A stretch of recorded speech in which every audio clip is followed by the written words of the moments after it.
Before we start, please make sure to like this video and hit this subscribe button, so you never miss a story like this. And also comments where you are watching from, how many sons and daughters you have. Thanks. My name is Elise Hartman. I'm from Savannah, Georgia. And here's what I've learned the hard way: some families don't break your heart in one big moment. They do it slowly, piece by piece, while smiling right in your face. You were never supposed to be there, Elise. Nolan's voice thundered across the marble floor of the law office's reception. You ruin everything. Always have. You lied to me about the date, I shot back, eyes burning. You all did. And now you have the nerve to show up here, screaming at me, because I'm not handing over the lake house like some charity gift? That house belongs to our family. My mother's voice cracked as she lunged forward in her pearls and privilege, mascara thick and unbothered by the actual tears she refused to shed. You owe us that much after everything we've done for you. Oh, you?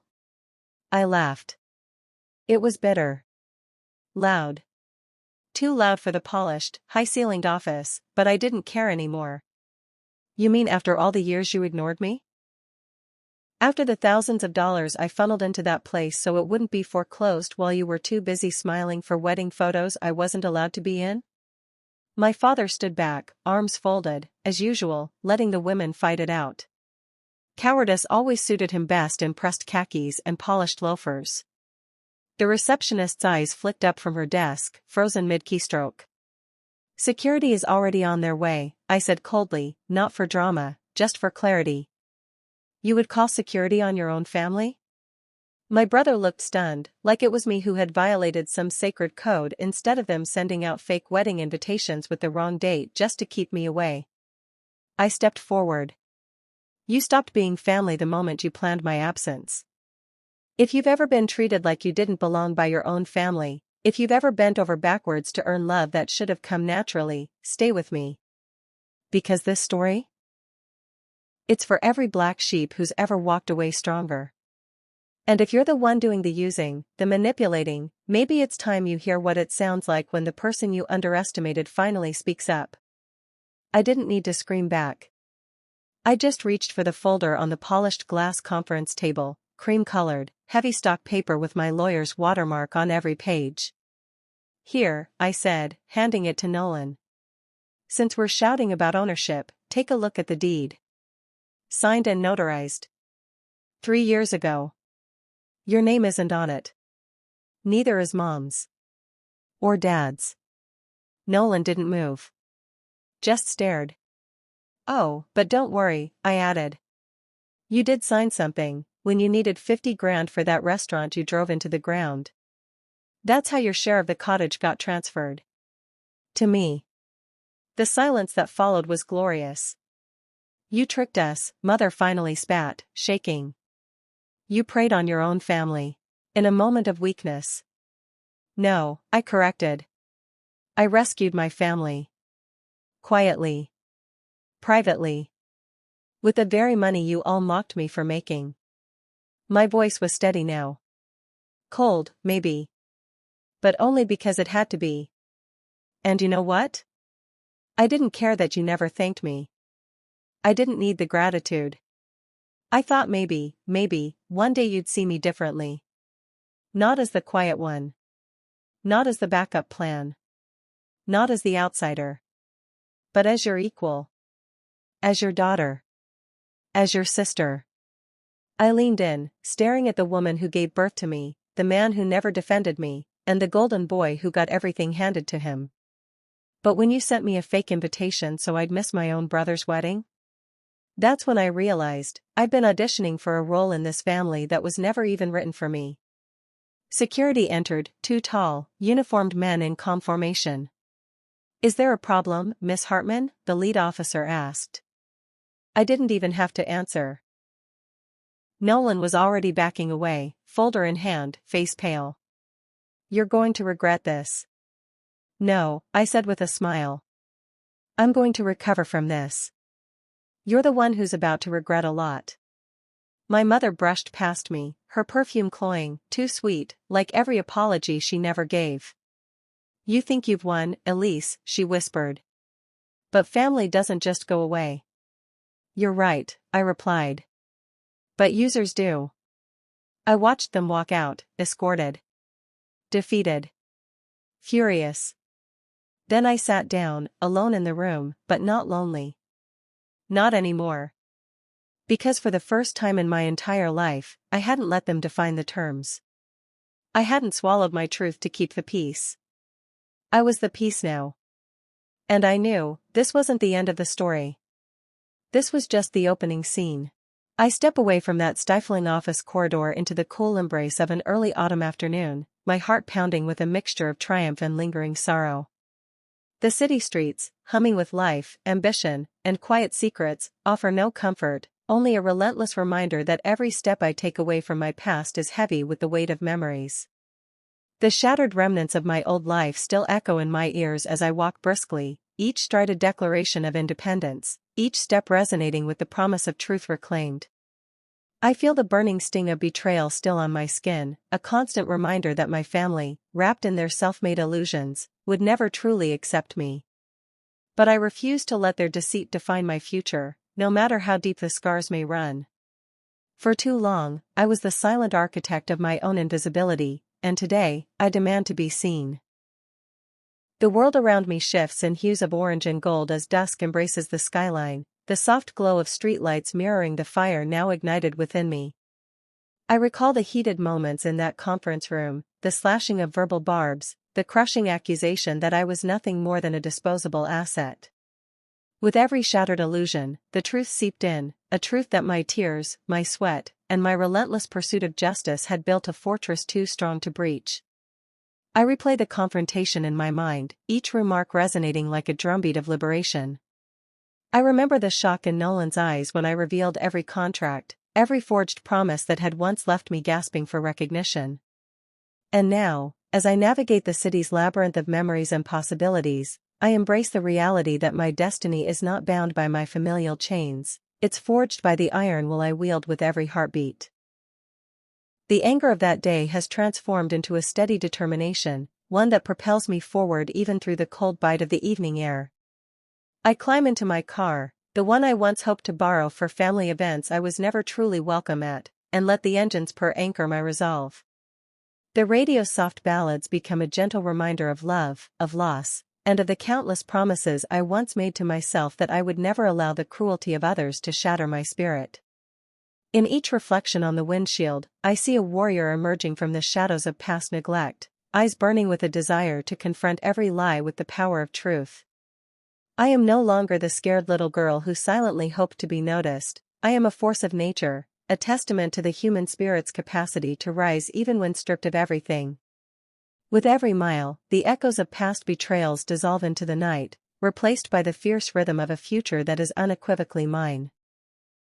Pulling up to a small, unassuming cafe on a busy street corner, I find solace in a momentary pause, a brief interlude away from the battles of blood and broken promises. I order a black coffee and sit by a rain-spattered window, watching as the world continuously reinvents itself under the subtle patter of a coming storm. My thoughts wander to the faces of those who once dismissed my worth, their voices now distant murmurs compared to the clarion call of my own convictions.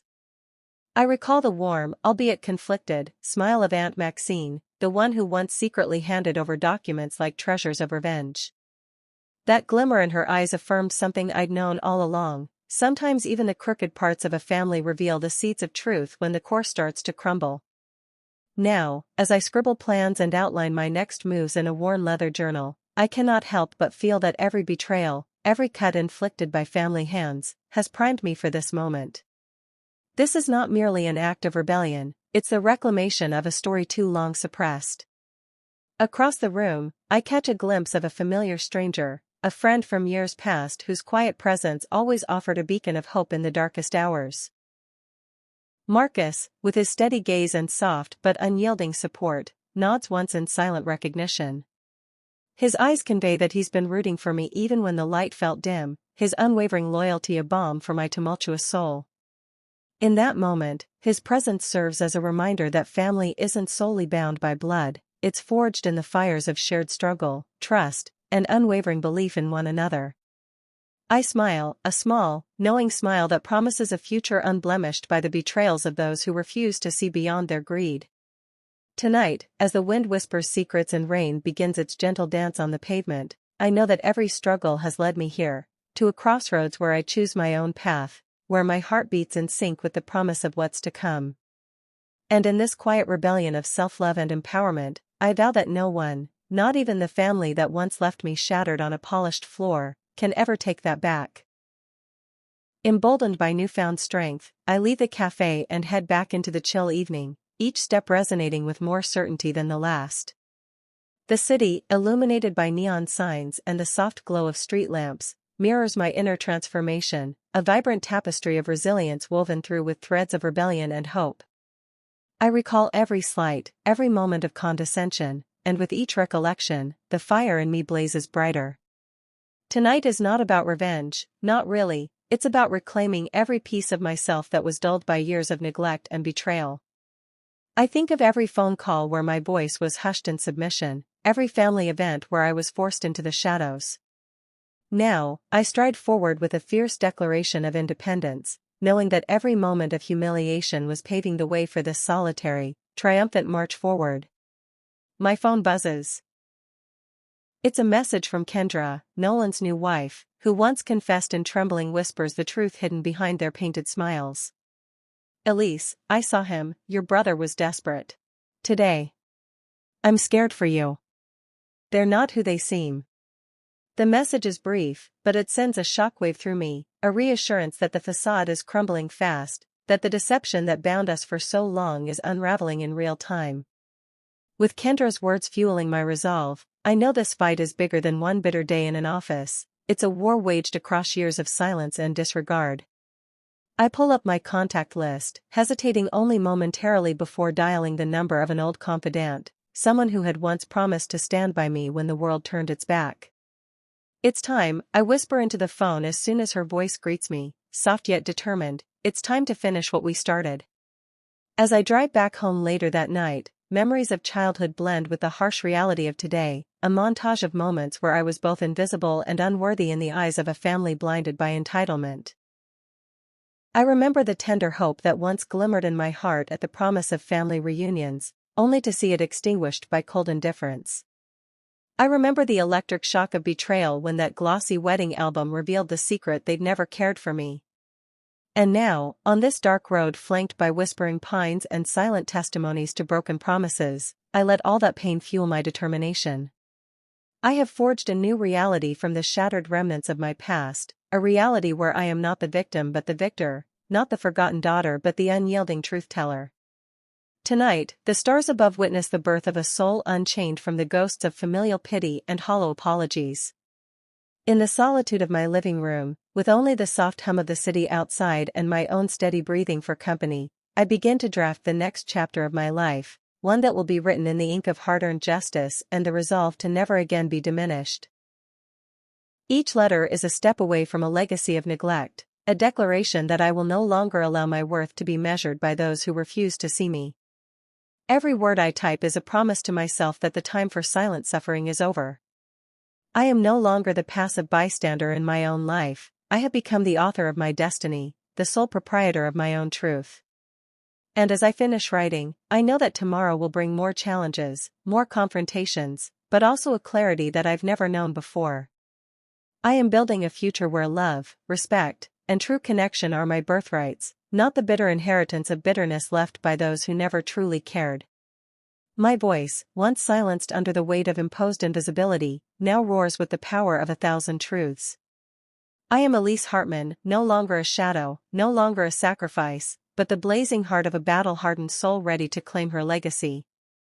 This is my truth, and it's just the beginning. The following morning, I awoke to light spilling through the bedroom window, calm, golden, too peaceful for the storm I knew was coming. There's something jarring about stillness after chaos. You half expect the world to reflect your pain, for birds to stop singing and traffic to halt just because you've decided to finally stand up for yourself. But it doesn't. The world spins on. And maybe that's what makes reclaiming your power so terrifying, and so necessary. No one's going to do it for you. You either speak up or stay invisible. I spent the first hour of the morning cross-referencing more financial records. Cross-checking bank statements, expense ledgers, repair estimates, receipts that, until now, I had kept neatly filed in folders out of habit, not purpose. But today? They were ammunition. Evidence. Proof of a decade spent propping up a family who only remembered me when something needed to be paid, fixed, or saved. My phone buzzed. Another unknown number. Elise Hartman? Yes. This is Natalie Green. I'm a reporter for the Post-Courier. I'm reaching out because a confidential source shared financial documents regarding a prominent Savannah family's misuse of private business funds tied to a local holding company. Would you be available for an off-the-record conversation? I froze. The family secrets I had uncovered, the forged requests, the double-dealing with the cottage, Nolan's name tied to shell transactions through a business that never technically existed, it was starting to unravel. And now? Now it was spilling out of the house and into the world. No comment, I said at first, instinctively. Then I paused. Actually, what exactly do you know? That afternoon, I walked through the halls of Hartman and Associates, my father's architecture firm. I hadn't stepped foot inside that building since I was 17. Back then, he told me I wasn't visionary enough to follow in his footsteps. That marketing was support staff stuff and I was better off not meddling in real legacies. Funny. Now, the only legacy left was the one I'd built from scratch with the money they loved to borrow, and the name they were about to lose. Elise, a soft voice said behind me. I turned to see Valerie, the firm's longtime receptionist. Her smile was cautious but warm. I always thought it was wrong how they treated you. Always. For what it's worth, I'm glad you're here. For what it's worth. That phrase. It stayed with me as I stepped into the conference room and laid out my documentation before a small team of attorneys and internal auditors now investigating embezzlement concerns tied to Hartman and Associates. The audit wasn't my doing, not entirely. A whistleblower complaint had been submitted 3 days ago. I hadn't known until now who filed it. But judging by the red-rimmed eyes and nervous hands across the table, I could make a few guesses. This, I said, sliding the first folder forward, is a complete financial trail of every dollar loan to your company from my holding firm, Havenmark Capital. I never asked for repayment, until now. This ledger includes the balloon interest accrued, the default clause Nolan signed, and your late payments going back 8 months. Mr. Camden, the firm's head counsel, flipped through it silently. His face gave nothing away. And you believe your funds were misused? He asked carefully.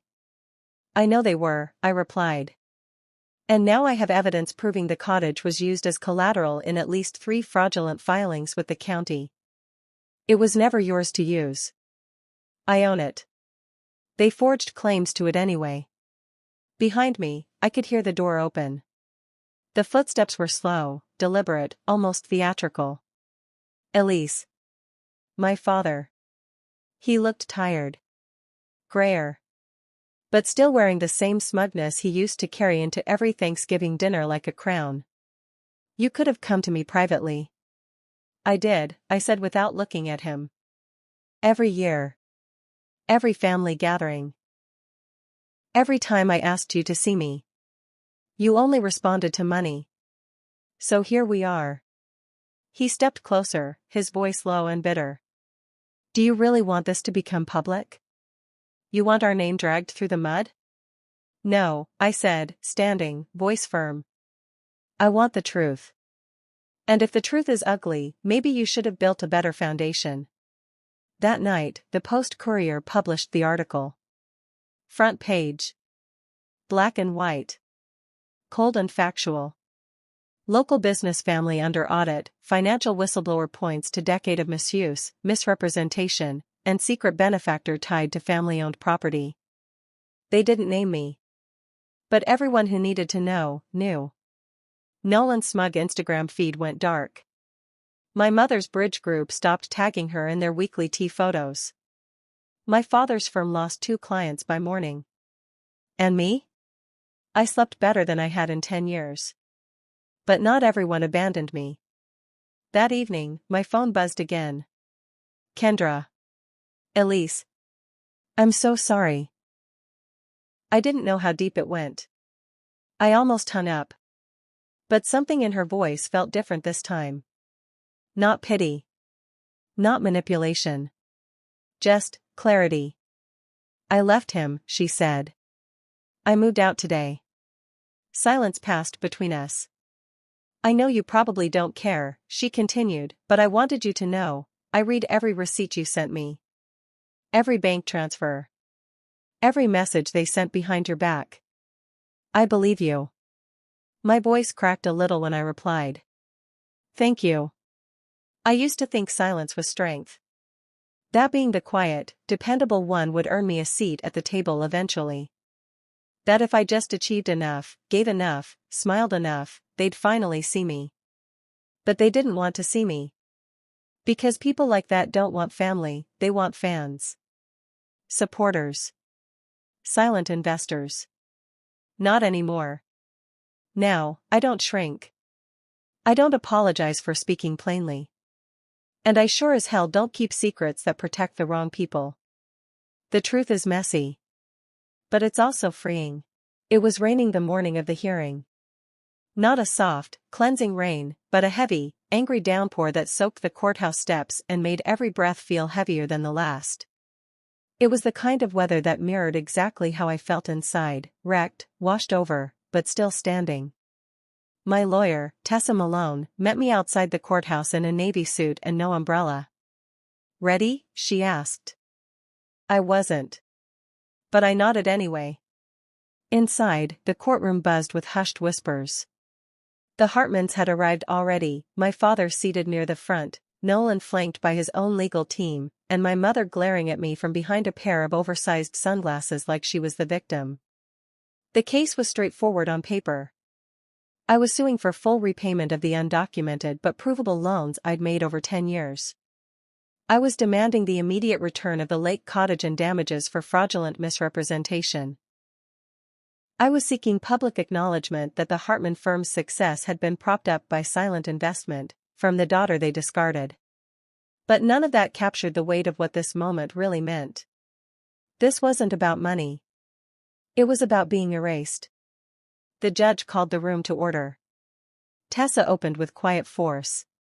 Your Honor, we will present written contracts, account statements, tax filings, and audio messages, some of which were only recently recovered, proving an extended pattern of exploitation, misappropriation, and deliberate concealment of the plaintiff's role in the financial operations of the Hartman family enterprise.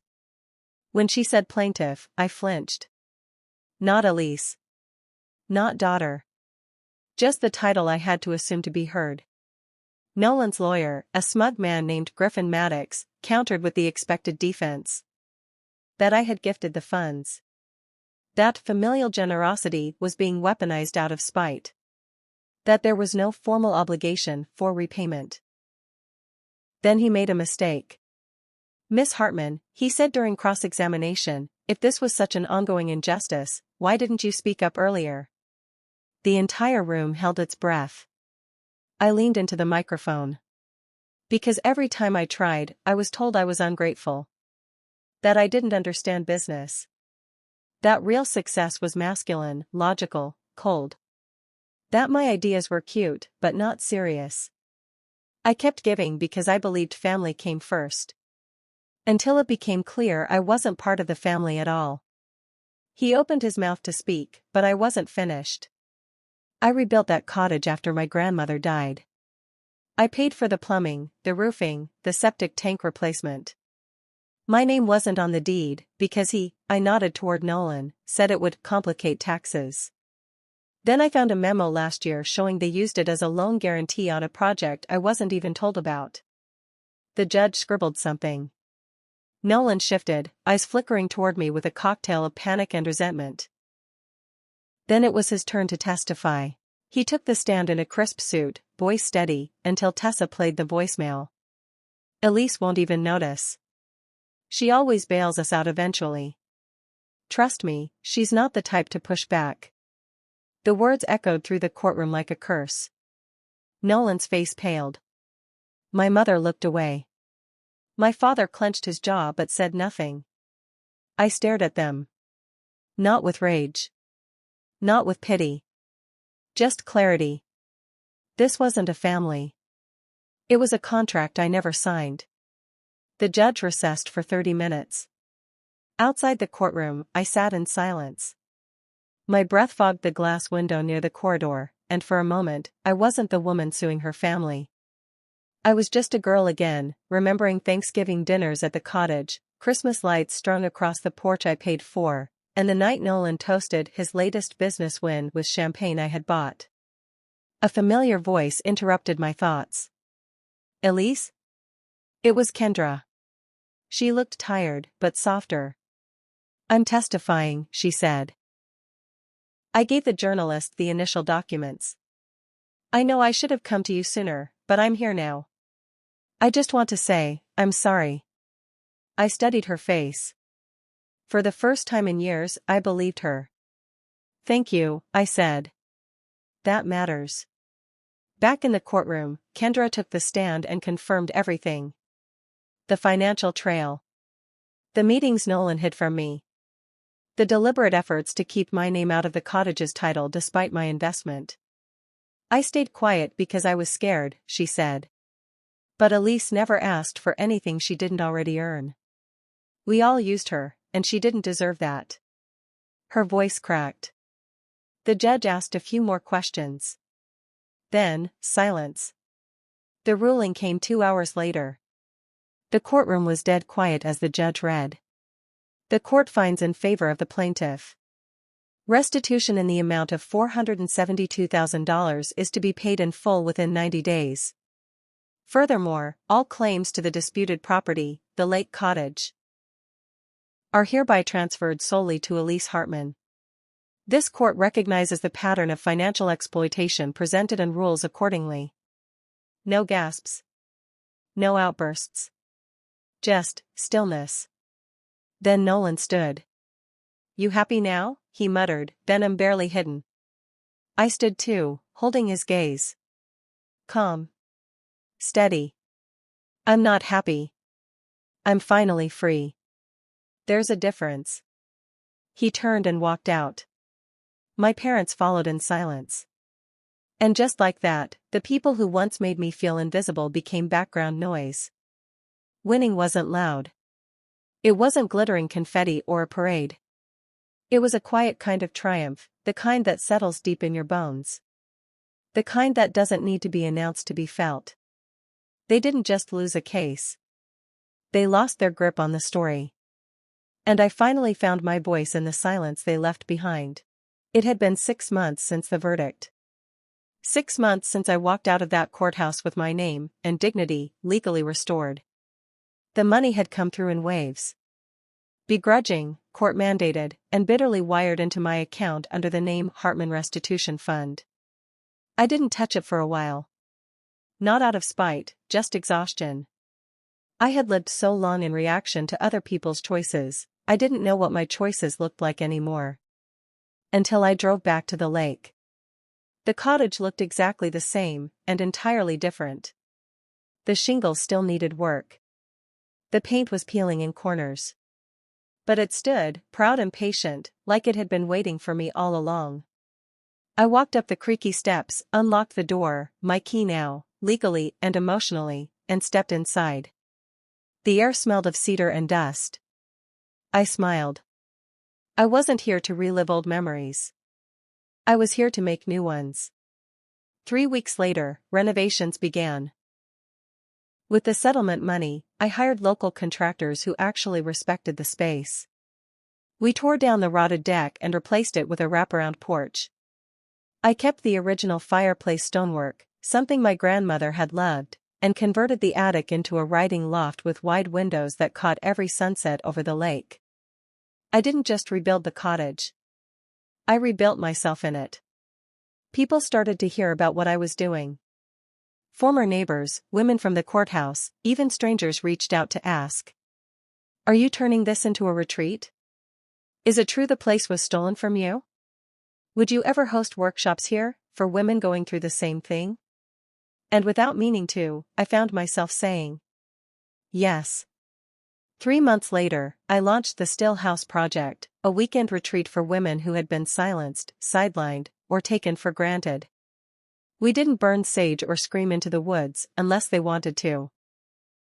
We just listened, shared, wrote letters we'd never send, and remembered who we were before we were made small.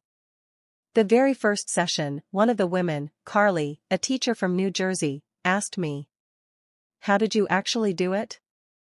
How did you confront them without collapsing?" I paused. Then I said the only truth I knew. You don't start by confronting them. You start by confronting the lie that says you deserve any of it. I had just finished a session one afternoon when a letter arrived. Handwritten. No return address. Just my name. I sat on the new porch steps and read it. Elise. I've been thinking about how I failed you, not just as a brother, but as a person. I don't expect forgiveness. You were right. About all of it. I told myself I was protecting the family when really, I was protecting my ego. You always saw the future before we did. You just made the mistake of believing we'd follow. I hope the cottage becomes what you always meant it to be. Do what we never could. Build something honest. I folded the letter quietly and placed it in the journal I kept by the hearth. Not for safekeeping, but because it was over. 1 year later. The cottage was alive again. Wind chimes clinked gently by the porch. Coffee brewed every morning as soft light filled the loft. And women, brilliant, resilient women, sat around the same fire Nolan once bragged in front of, speaking truths he would never dare to. Sometimes I still caught my reflection in the old hallway mirror and had to look twice. Not because I didn't recognize myself, but because I finally did. The Hartmans still exist. In news articles, tax filings, and real estate listings. But in this house, their name means nothing. This is my legacy now. A place where silence isn't expected, and truth is loud. And when people ask me why I kept going, I tell them the truth. Because one day, someone else will walk through what I did. And when they do, I want them to know. You're allowed to walk away. You're allowed to speak up. You're allowed to take it all back. Especially when they never thought you would.